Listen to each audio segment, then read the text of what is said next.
Sim. Agora, a questão da família, eu queria entrar um pouco num assunto que não tem nem a ver com política, mas como o deputado se posiciona bastante em relação à família, valores familiares, escreveu um livro sobre o assunto. Sim.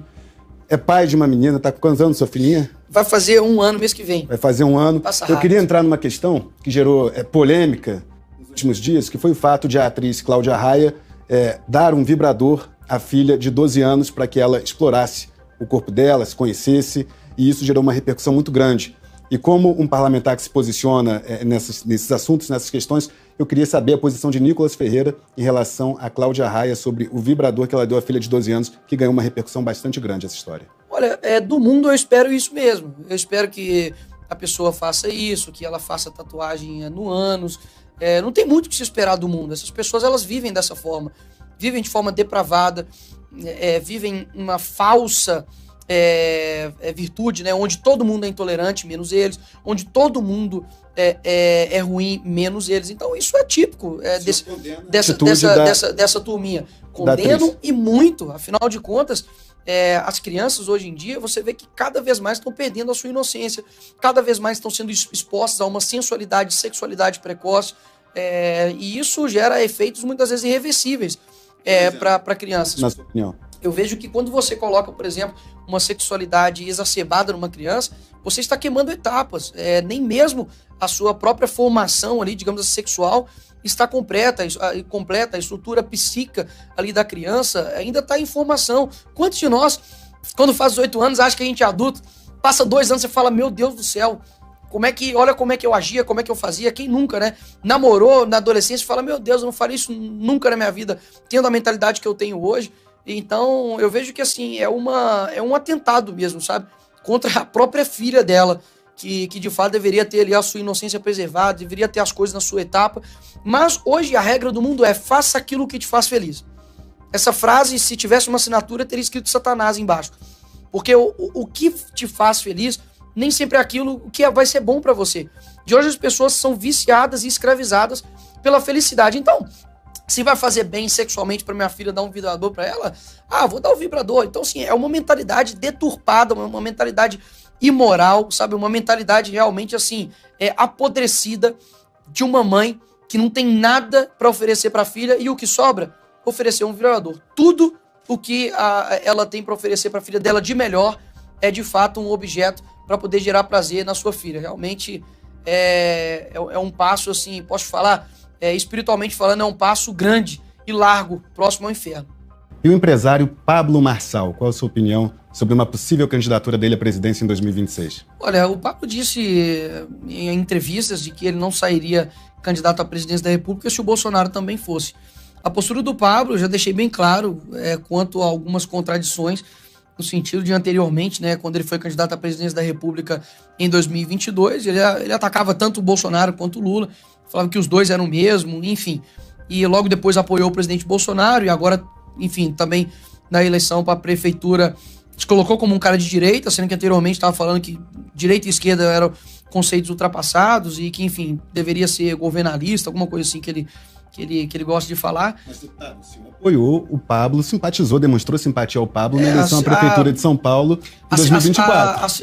A simpatia é algo que é possível ser feito, né? Então, eu de fato falei que naquela matéria-prima que a gente tinha, e até mesmo por conta, né, de anteriormente, o próprio presidente Bolsonaro ter dado a medalha 3I para ele, ter tido aquele primeiro encontro, depois aquilo dali acabou desandando.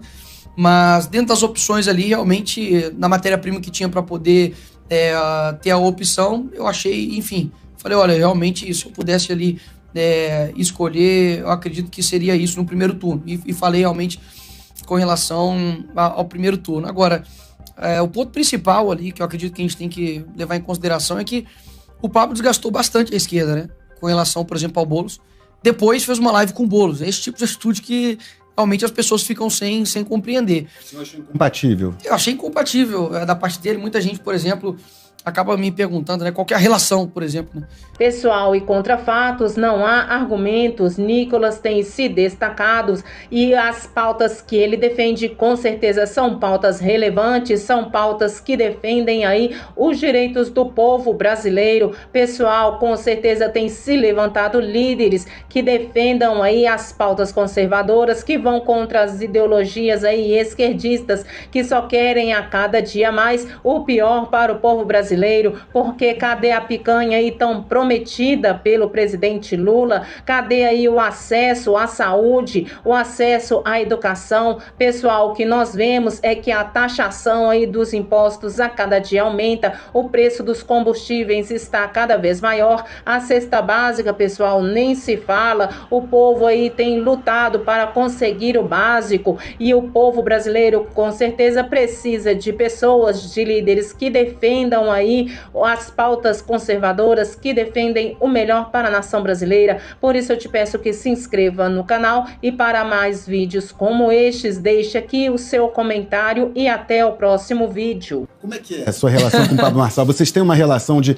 ligar um para o outro, de sair de vez em quando? Eu vi que os senhores se encontraram nos Estados Unidos. Vocês têm relação pessoal para além da política? Não tenho relação pessoal com o Pablo Marçal, nem empresarial, nunca saí com ele, enfim, nem que seja de happy hour, nem nada. Não falo isso aqui para poder querer descredibilizá-lo nem nada disso, é porque realmente não tem. No dia, por exemplo, que nós demos a entrevista lá nos Estados Unidos, a entrevista foi marcada no mesmo horário. Então, quando eu cheguei no prédio, ele estava lá e foi no teto, né, da CNN, e tinha uma porta de entrada e uma porta de saída. Então eu entrei, obviamente cumprimentei, eu tenho boa convivência com a maioria das pessoas aqui em Brasília, só com algumas de fato que não. E quando eu terminei de dar uma entrevista, ele estava numa live, me chamou para live, e aí eu dei um oi, etc e tal. E depois, quando eu desci para tomar um café, ele estava lá também e pediu para tirar uma foto. Você pode ver que muitas pessoas falam a respeito dessa proximidade, querendo talvez gerar o embate entre mim e o Bolsonaro, já que visto que o Bolsonaro não gosta nem um pouco do Marçal. Mas eu vejo que são atritos aí que querem gerar de forma desnecessária. E mais uma vez, continuo firme nas minhas convicções e tenho boa convivência com várias pessoas. Se eu não tivesse boa convivência, eles estariam me acusando de que eu não tenho boa convivência. Se eu tenho boa convivência, me acusam de ter boa convivência. Ou seja, nunca vai ficar bom para ninguém. Eu depreendo, pelo que o deputado falou até o momento sobre Pablo Marçal, é que o senhor tem uma visão que não é preto no branco em relação a ele. O senhor falou coisas que acredita que foram positivas que ele fez, como críticas contundentes à esquerda. Criticou outros movimentos de Marçal, como a proximidade com Boulos na reta final do segundo turno ali, em São Paulo. Então, acredito que o senhor, dentre os nomes colocados, o Pablo Marçal é o que menos lhe agrada numa disputa à presidência em 2026, dentre os já citados, correto? Eu acho que tudo tem seu tempo. Eu acho que não é o momento agora para o Pablo Marçal, como não foi o momento para ele em 2022. Ainda assim, ele se colocou como candidato a presidente da República. Naquela época, eu lembro que ele me ligou, eu falei, não saia a presidência da República, porque o Bolsonaro está se candidatando contra o Lula, a gente precisa fortalecê-lo. Mesmo que você tenha 1%, 2%, 3%, 7%, esse 7% não iria para o Lula, iria para o Bolsonaro. Então eu acho que precisa canalizar esse tipo de força em somente uma pessoa. Eu acho que agora, mais uma vez, o nome mais competitivo e que consiga ganhar do Lula seja o Bolsonaro. Condeno e muito, afinal de contas, as crianças hoje em dia, você vê que cada vez mais estão perdendo a sua inocência, cada vez mais estão sendo expostas a uma sensualidade, sexualidade precoce, e isso gera efeitos muitas vezes irreversíveis para crianças. Na sua opinião? Eu vejo que quando você coloca, por exemplo, uma sexualidade exacerbada numa criança, você está queimando etapas. Nem mesmo a sua própria formação ali, digamos assim, sexual, está completa, a estrutura psíquica ali da criança ainda está em formação. Quantos de nós, quando faz 18 anos, acha que a gente é adulto, passa 2 anos e fala, meu Deus do céu, olha como é que eu agia, como é que eu fazia, quem nunca, né? Namorou na adolescência e fala, meu Deus, eu não faria isso nunca na minha vida, tendo a mentalidade que eu tenho hoje. Então, eu vejo que, assim, é um atentado mesmo, sabe? Contra a própria filha dela, que de fato deveria ter ali a sua inocência preservada, deveria ter as coisas na sua etapa. Mas hoje a regra do mundo é, faça aquilo que te faz feliz. Essa frase, se tivesse uma assinatura, teria escrito Satanás embaixo. Porque o que te faz feliz nem sempre é aquilo que vai ser bom para você. De hoje as pessoas são viciadas e escravizadas pela felicidade. Então, Se vai fazer bem sexualmente para minha filha dar um vibrador para ela, vou dar o vibrador. Então, assim, é uma mentalidade deturpada, uma mentalidade imoral, sabe? Uma mentalidade realmente, assim, apodrecida de uma mãe que não tem nada para oferecer para a filha e o que sobra, oferecer um vibrador. Tudo o que ela tem para oferecer para a filha dela de melhor é, de fato, um objeto para poder gerar prazer na sua filha. Realmente é um passo, assim, posso falar, espiritualmente falando, é um passo grande e largo, próximo ao inferno. Sim. Agora, a questão da família, eu queria entrar um pouco num assunto que não tem nem a ver com política, mas como o deputado se posiciona bastante em relação à família, valores familiares, escreveu um livro sobre o assunto. Sim. É pai de uma menina, tá com quantos anos sua filhinha? Vai fazer 1 ano mês que vem. Vai fazer 1 ano. Passa rápido. Eu queria entrar numa questão que gerou polêmica nos últimos dias, que foi o fato de a atriz Cláudia Raia dar um vibrador à filha de 12 anos para que ela explorasse o corpo dela, se conhecesse, e isso gerou uma repercussão muito grande. E como um parlamentar que se posiciona nesses assuntos, nessas questões, eu queria saber a posição de Nicolas Ferreira em relação a Cláudia Raia sobre o vibrador que ela deu à filha de 12 anos, que ganhou uma repercussão bastante grande essa história. Olha, do mundo eu espero isso mesmo. Eu espero que a pessoa faça isso, que ela faça tatuagem no ânus. Não tem muito o que se esperar do mundo. Essas pessoas, elas vivem dessa forma. Vivem de forma depravada, vivem uma falsa virtude, né? Onde todo mundo é intolerante, menos eles. Onde todo mundo é ruim, menos eles. Então isso é típico dessa turminha. Condeno e muito. Afinal de contas, as crianças hoje em dia, você vê que cada vez mais estão perdendo a sua inocência. Cada vez mais estão sendo expostas a uma sensualidade, sexualidade precoce. E isso gera efeitos muitas vezes irreversíveis para crianças. Na sua opinião? Eu vejo que quando você coloca, por exemplo, uma sexualidade exacerbada numa criança, você está queimando etapas. Nem mesmo a sua própria formação ali, digamos assim, sexual, está completa, a estrutura psíquica ali da criança ainda está em formação. Quantos de nós, quando faz 18 anos, acha que a gente é adulto, passa 2 anos e fala, meu Deus do céu, olha como é que eu agia, como é que eu fazia, quem nunca, né? Namorou na adolescência e fala, meu Deus, eu não faria isso nunca na minha vida, tendo a mentalidade que eu tenho hoje. Então, eu vejo que, assim, é um atentado mesmo, sabe? Contra a própria filha dela, que de fato deveria ter ali a sua inocência preservada, deveria ter as coisas na sua etapa. Mas hoje a regra do mundo é, faça aquilo que te faz feliz. O seu presidente foi julgado, condenado em 3 instâncias por 9 juízes. E eu já vou falar sobre o fundo de pensão da Previ, que o TCU mandou abrir um estudo para saber por que aquele incompetente do Fukunaga conseguiu fazer uma perda o ano passado de 14 bilhões de reais. Este é o número.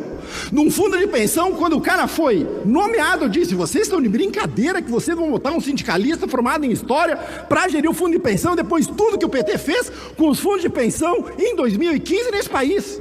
113 bilhões de reais de perda. Compraram o título da dívida venezuelana, compraram o título da dívida argentina, compraram o título da Sete Brasil, compraram o título das empresas X do Henrique Batista, acabaram com os fundos de pensão, o Postales quebrou, o Previ teve a capacidade de render 2%. Este partido que fala em ficha limpa, cujo presidente foi condenado por corrupção de maneira unânime, eles vêm aqui pregar a moral de cueca. Isso é uma palhaçada, isso é brincadeira. Lawfare. Este é o nome do processo de perseguição política usando as instituições do Estado. Pelo menos a deputada Sofia Cavedon teve a hombridade de ser honesta quando falou dos reféns de 8 de janeiro, dizendo que eles depredaram o patrimônio público, que eventualmente alguém se filmou defecando em alguma coisa. Eu quero dizer para a senhora que a senhora tem colegas da sua ala ideológica que também fizeram isso no parlamento aqui em Porto Alegre. Nós temos que ouvir que essas pessoas que depredaram o patrimônio público devem ser condenadas a 17 anos de prisão.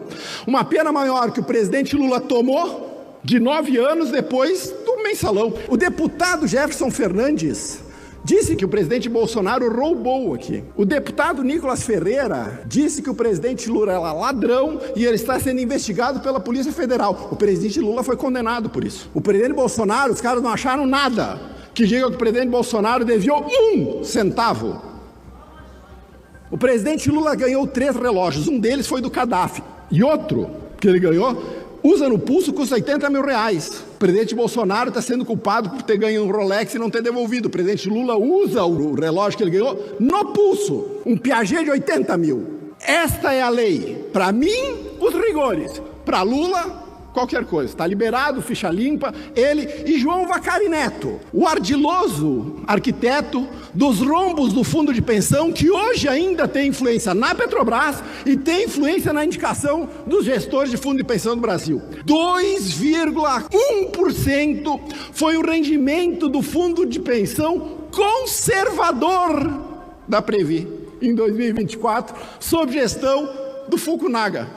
Vou repetir de novo aos funcionários do Banco do Brasil que votaram no Lula, aos dois tipos. Os que fizeram L, bem feito. Toda a poupança de vocês vai ser dizimada por um governo que despreza o conhecimento público e põe um incompetente sindicalista para gerir o maior fundo de previdência desse país, de quase 240 bilhões de reais. Já os funcionários do Fundo de Previdência da Previ, que são funcionários do Banco do Brasil, que infelizmente não votaram nesse governo incompetente, os meus sentimentos, porque vocês vão ter suas poupanças dizimadas, porque Lula resolveu botar um incompetente, um sindicalista, um companheiro, 14 bilhões. TCU aprova a abertura de auditoria em caráter de urgência sobre a gestão da Previ, do plano 1 da Previ, que acumulou prejuízo de aproximadamente 14 bilhões. É isto que nós estamos discutindo. Outra coisa que eu já falei é que o problema do governo do Lula não é a falta de comunicação. O problema do presidente Lula é quando ele se comunica.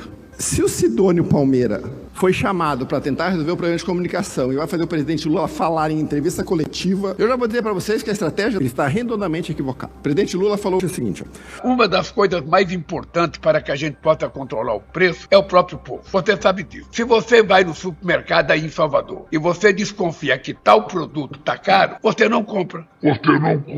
Que bom, né? Agora o presidente Lula resolveu ser coach de finanças pessoais. Quando nós tentamos aprovar ensino de finanças pessoais nas escolas públicas, a bancada da esquerda foi contra. Se vocês já leram Pai Rico, Pai Pobre, vocês vão descobrir que o pai rico é o pai de um amigo do autor que ensina para eles como lidar com dinheiro, porque o autor era um pobre e o pai dele não sabia sobre finanças. Vocês sabem dizer quem é o pai pobre da população carente desse país? Quem é o pai rico da população carente desse país? Quem é que é o pai ou quem é que é aquele que ensina a pessoa da periferia como ela lida com dinheiro? Porque eu ensino meus filhos como lida com dinheiro. Não só não tem, como a esquerda tenta vetar qualquer iniciativa de nós ensinarmos a população mais pobre a tomar decisões financeiras inteligentes. O que é impressionante é como nós saímos do brasileiro vai ter picanha passada na farinha com a cervejinha gelada, para se não tiver dinheiro e tiver caro, você não compra. Eu já tô rezando em inglês para ver se a bênção cai em dólar, porque com esse câmbio, do jeito que tá, não dá mais para aguentar. Se nós deixarmos o PT continuar com esta pegada, se nós deixarmos o PT continuar acabando com 5,80, eles acham que é barato. Tem gente que vive no mundo da fantasia. O governo está preocupado com a repercussão do custo do alimento, porque o custo de vida no Brasil subiu muito. Os alimentos subiram quase 10%. A Black Friday, o item mais vendido na Black Friday foi comida. Tinha anúncio parcelando a picanha. O Luiz Marinho já deu a sugestão de trocar alface por chicória. Há poucos dias atrás, o Rui Costa disse: não tem laranja, troca a fruta. Laranja é a fruta mais barata que tem. Se eu não tenho dinheiro para comprar a fruta mais barata que tem no mercado, eu vou comprar o quê? Vento? Muitos brasileiros duvidam dos dados oficiais, porque o presidente Lula, assim como botou incompetentes na Petrobras, como botou incompetentes em todas as estatais, como botou este incompetente gerir a Previ, ainda deu para ele o conselho da Vale, como botou incompetente na Postales, botou também o incompetente no IBGE. O Postman é tão alinhado ideologicamente a este governo, e quando ele foi nomeado, eu disse que quando ele e a estatística se encontrassem, eles teriam que ser apresentados, porque o Postman não conhece a estatística básica, de que isso seria um problema, porque logo, logo a credibilidade dos números divulgados na economia brasileira seria colocada em xeque. Ainda nós temos, como o IBGE é uma instituição do Estado e não de governo, ainda nós temos um corpo de funcionários públicos que estão querendo demiti-lo ou querem a troca desse incompetente, que inclusive é gaúcho aqui de Venâncio Aires, querem tirar o Postman para colocar alguém que sabe efetivamente o que está fazendo. Existe uma diferença entre os dados divulgados pelo IBGE, seja de inflação, seja de taxa de desemprego e de crescimento da economia, e o sentimento real da população. Baitaca deu uma entrevista esses dias na GZH dizendo qual é a quantidade de shows que ele teve cancelados nos últimos 2 meses, mais de 300. Perguntaram, mas por quê? Diz que porque a pessoal não tem dinheiro. esta é a realidade que a economia brasileira e que o povo brasileiro e que a população brasileira hoje sente muito a questão do custo de vida causado por uma política econômica que não tem absolutamente nenhuma chance de dar certo. Esta política econômica é falha, ela é ruim e ela provoca exatamente isto: a perda de poder aquisitivo, principalmente da classe social que o PT jura de pé junto que defende. Pessoal, e o deputado aí, apoiador das pautas aí conservadoras, Nicolas Ferreira, mais uma vez viralizou na internet. E veja agora o que aconteceu mais nesse vídeo, que ganhou aí milhares de seguidores, milhares de curtidas, milhares de comentários. Nicolas Ferreira tem sim cada dia mais aumentado a sua popularidade e com certeza ele é um dos nomes aí mais cotados, um dos nomes aí de grande valor em defesa do povo brasileiro. Veja agora esse vídeo e já te peço aí que se inscreva no canal e deixe a sua opinião sobre esse vídeo aqui pra gente nos comentários.